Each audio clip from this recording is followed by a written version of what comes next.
Bad news or good news?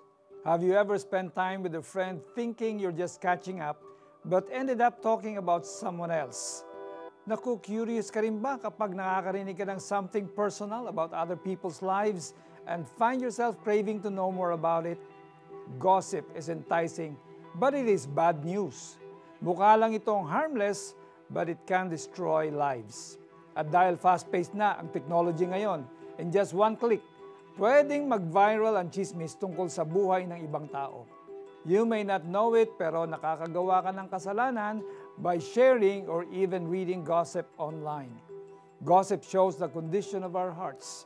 Nire-reveal ng chismis ang nakatagong envy, jealousy, pride, selfishness, and insecurity as we enjoy talking about other people. At hindi ito gusto ng Diyos. God hates gossip just as much as He hates murder. And He will judge us when we do this.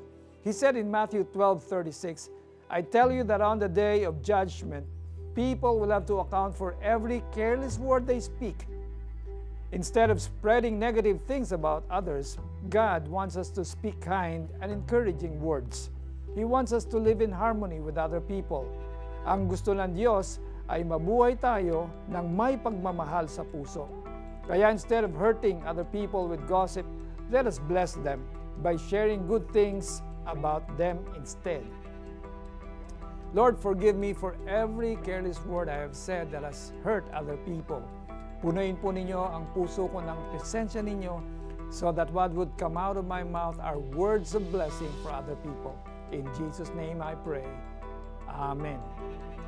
Think of one friend or family member na gusto mong makakatch up. Instead of spending time talking about other people's lives, try sharing the good news with them instead. Ang taong baluktot ang isipan ay nag-aasik ng kaguluhan at sinisira naman ng chismis ang magandang samahan. Proverbs 16:28. Ako po si Pastor Alex Tinsay na nagsasabing sa halip na maging marites tayo dapat ay magbigay ng mabuting balita sa ating mga kaibigan.